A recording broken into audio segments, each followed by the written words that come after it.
En el nombre del Padre, del Hijo y del Espíritu Santo. Amén. Ángel de Dios, que eres mi custodio, ya que el Señor me ha encomendado a ti, ilumíname, guárdame, rígeme, gobiérname. Amén. María, Reina de los Ángeles, ruega por nosotros. Bienvenidos una vez más, estimados hermanos y hermanas, a este nuestro cuarto encuentro de preparación a la consagración de nuestro ángel de la guarda o nuestro ángel custodio. Yo espero que cada uno de ustedes esté asumiendo esta consagración como un encuentro espiritual.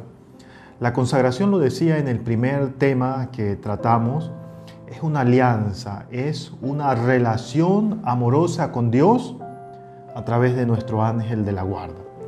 Es por eso que el camino lo hacemos juntos. Estos temas de formación que yo he preparado, que hemos preparado para cada uno de ustedes junto con todo el equipo que me acompaña, pretenden ser solamente una iluminación en este camino de conocimiento. Y toda la primera parte, más de 20 temas, están dedicados a hablar de los ángeles en la palabra de Dios, en la Sagrada Escritura. Porque hay mucho desconocimiento. A veces cuando nos hablan de los ángeles nos dicen que son cosas de la iglesia, que son cosas de la Edad Media, que son inventos de los sacerdotes, de los papas. Por eso he querido con mucha calma tratar los principales libros de la Biblia en donde se hace referencia a los ángeles. Hoy, por ejemplo, estamos tocando el tema de los ángeles en el libro de los Números. El tiempo de la estancia en el desierto pervivió en la memoria de Israel como una época dorada de relación con Dios, de encuentro con Dios. Sobre la base de estos recuerdos, el libro de los Números, recogiendo las tradiciones del desierto, viene a dar un sentido a la peregrinación del pueblo de Dios a través de su historia. Recordemos que he insistido mucho en estos primeros temas, que la historia que Dios ha trazado para el ser humano es una historia de salvación. La primera referencia al ángel de Yahvé lo encontramos en el capítulo número 7 del versículo 89 del libro de Números, sobre las representaciones angelicales consideradas como sagradas. Cuando Moisés entra al templo, a la tienda de las citas del encuentro con Dios, para hablar con el Señor, oía la voz que le hablaba de lo alto en el lugar del perdón, en el arca de la alianza, el testimonio, como lo vimos el día de ayer, la cual estaba adornada por 2 querubines. De entre los 2 querubines, entonces Moisés habla con Dios. La primera enseñanza de esta tarde, de este encuentro, es que Dios se hace presente en medio de los ángeles. Dios se manifiesta también a través de los ángeles. Dios habla con Moisés en presencia de los ángeles, que son los testigos de la adoración de Dios y de que su plan salvífico se lleve a cabo en cada ser humano. Sin embargo, la historia más interesante del día de hoy es esa bien conocida tal vez por ustedes, y si no la conocen, les invito a que tomen sus Biblias en el libro de Números, en su capítulo 22, del versículo 21 al 35.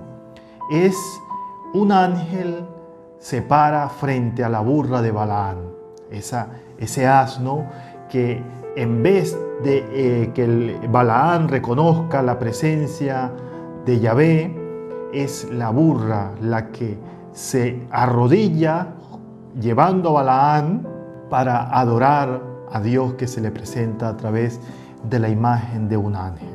¿Y esto qué dice a nosotros, Padre? ¿Qué nos dice?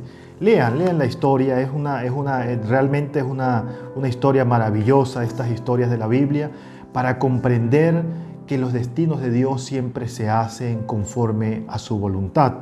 Dios no es que no quiera que Balaán vaya, porque la misión de Balaán, contratado por el rey Balac, era la de maldecir a Israel, ese pueblo que Dios había destinado ir a la tierra prometida, había destinado progresar, había destinado multiplicar su descendencia. A lo que en ese encuentro, pueden ustedes leer con calma, la burra reconoce antes que el profeta, que era un testarudo, que quería hacer su voluntad, la presencia de Dios. Muchas veces también en nuestra vida encontramos obstáculos y necesitamos pedirle a Dios que podamos nosotros reconocer su presencia en cada acontecimiento de la vida. Y es porque sencillamente los ángeles de Dios nos ayudan, los ángeles buenos, a reconocer la presencia de Dios. Los ángeles malos no.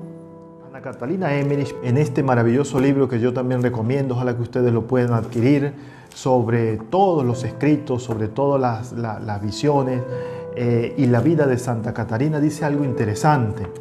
Dice que los espíritus malos no son diáfanos ni amables como los ángeles, son lúcidos, pero su resplandor es turbio y externo, a manera de un reflejo. Son perezosos, son tardos, son soñadores, son melancólicos o bien violentos, son coléricos, son rudos, son tercos, son tornadizos, a semejanza de las pasiones. Son colorados y he observado en ellos, dice Ana Catarina, los mismos colores que suceden en el hombre en sus penas y en sus luchas interiores, y que clarificados en la gloria de los mártires, salen de ellos y los rodean resplandeciendo. Una vez más se nos presenta que los ángeles de Dios son creadores porque es la voluntad de Dios. Los ángeles malos no son creadores. Y esto me da pie a mí para compartir de una manera sucinta, para hablar de los pecados capitales. No sé si ustedes saben, y si no lo saben, pues es bueno que lo meditemos, porque estas charlas son solamente un abreboca para profundizar en el tema. Los pecados capitales están asociados a demonios, así como la testarudez, así como la vanagloria de Balaam, que no reconoce la presencia de Dios. Estos ángeles malos obstaculizan nuestra presencia. Por ejemplo, el pecado capital número 7, que es precisamente la pereza, la encontramos en el libro de los Números, en su capítulo 25, 1 y 5. Pero veámoslos de una forma organizada como nos lo presenta el Catecismo de la Iglesia Católica. Santo Tomás de Aquino es el primero en enumerar y en dar los nombres a los pecados capitales. En su libro primero, número 2, dice Santo Tomás de Aquino, son 7. El orgullo, la avaricia, la gula, la lujuria, la pereza, la envidia, la ira. Y San Gregorio Magno va una vez más a enfatizar sobre los pecados capitales, manteniendo esta teología de los pecados capitales hasta el día de hoy. ¿Por qué capital, Padre? Capital no porque sea muy grande, sino sencillamente porque los pecados capitales inducen y nos conducen a cometer otros pecados. De lo que se trata entonces es de rechazar estos pecados capitales para tener una vida conforme a la voluntad de Dios. El primero, el orgullo. El Catecismo de la Iglesia Católica en su numeral 1863 dice lo siguiente: consiste en una estima de sí mismo, un amor propio indebido que busca la atención y el honor y se pone uno en antagonismo con Dios. El demonio que está asociado a este pecado capital, demonio porque es un ángel caído, desobediente a los mandatos de Dios, se ha colocado en rebeldía con Dios y desde la antigüedad, desde nuestros primeros padres, se han asociado estos 7 pecados a 7 demonios que nos conducen, que nos inducen, así como los ángeles buenos nos llevan por el camino hacia Dios, la adoración, lo bueno, lo loable, lo santo, lo puro, también los ángeles caídos, los ángeles, los demonios, nos llevan por el camino de la perdición. Entonces, este pecado del orgullo o la soberbia está asociado al principar, a Lucifer, el príncipe de los demonios, el rey de los demonios, la soberbia. En Isaías, en su capítulo 14, del versículo 12 al 14, dice lo siguiente: ¿Cómo has caído del cielo, Lucifer, hijo de la aurora? Has sido batido a la tierra, dominador de las naciones. Tú decías en tu corazón: esclareceré los cielos, elevaré mi trono por encima de todas las estrellas de Dios. Me sentaré en el monte de la divina asamblea, en el confín de del septentrión, escalaré las cimas de las nubes, seré semejante al Altísimo. La soberbia, el orgullo, la vanagloria, que pretende colocarse por encima de Dios. De manera que este pecado está asociado a este ángel caído, a este demonio que se llama Lucifer. ¿Y cuál es la virtud que nos propone el catecismo de la Iglesia y nuestra tradición católica? La humildad. Como lo hizo San Miguel Arcángel, que lo veremos un día también, ¿quién como Dios? Como lo hizo la Santísima Virgen María, colocarse al servicio de Dios. La avaricia, el segundo pecado, la codicia, la concupiscencia, está unida al demonio Mamón. Es el hijo de Lucifer, el principal de los infiernos. También aparece en el Nuevo Testamento, en el libro de Mateo, en su capítulo 6, versículo 19, en el capítulo 21, versículo 24. Haciendo referencia precisamente a esto, dice: no acumulen tesoros en la tierra donde la polilla y el horrín corrompen y donde los ladrones minan y hurtan, sino acumulen tesoros en el cielo donde ni la polilla ni el horrín lo corrompen y donde los ladrones no la minan ni la roban, porque donde esté tu tesoro, allí está tu corazón. Es un demonio. El acumular, el querer tener, el querer poseer, nos aleja de aquella presencia maravillosa de Dios. El Papa Benedicto XVI, en su homilía en la catedral, el 23 de septiembre del 2007, la palabra que usa el Evangelio de Lucas en su capítulo 16, versículo 13, para decir dinero, mamona, el demonio, es de origen fenicio y evoca seguridad económica y éxito en los negocios. En definitiva, dice Jesús, hay que decirse, no pueden servir a Dios y al dinero. Por consiguiente, es necesaria una decisión fundamental para elegir entre Dios y Mamona, el príncipe, el rey de la avaricia. Es preciso elegir entre la lógica del lucro como criterio último de nuestra actividad y la lógica de compartir en la solidaridad. Fíjense bien que esto lo dice el Papa Emérito Benedicto XVI, hablando de la codicia, hablando de la avaricia.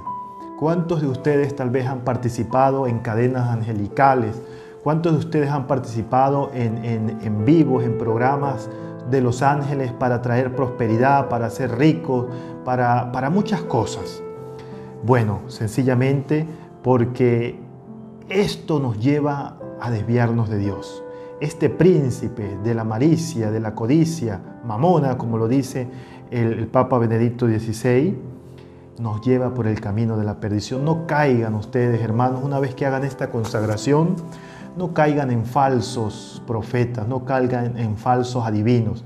Aquellos que se dicen hablar con los ángeles, tener revelaciones de los ángeles para traer prosperidad a la vida. Inocentemente muchas personas llegan a mí: Padre, participé de una cadena angelical, participé de una sesión angelical en donde los ángeles venían a darnos prosperidad. Mis queridos hermanos, cuando asumimos el camino de Cristo, cuando asumimos la verdad del Evangelio, cuando asumimos a Jesús en nuestra vida, la prosperidad viene por añadidura. Nosotros somos conscientes que nunca aquel que se pone al servicio de Dios le falta nada. La providencia nunca nos faltará. Quiero compartir solamente los 3 primeros pecados capitales en este nuestro programa de hoy, y mañana, nuevamente en el tema que nos corresponde en la Biblia, pues compartiré los siguientes 3 temas de los pecados capitales. La lujuria, el deseo desordenado por el placer sexual.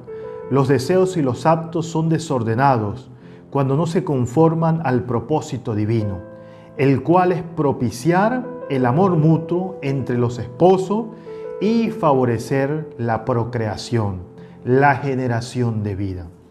Es un pecado contra el 6º mandamiento y es una ofensa contra la virtud de la castidad.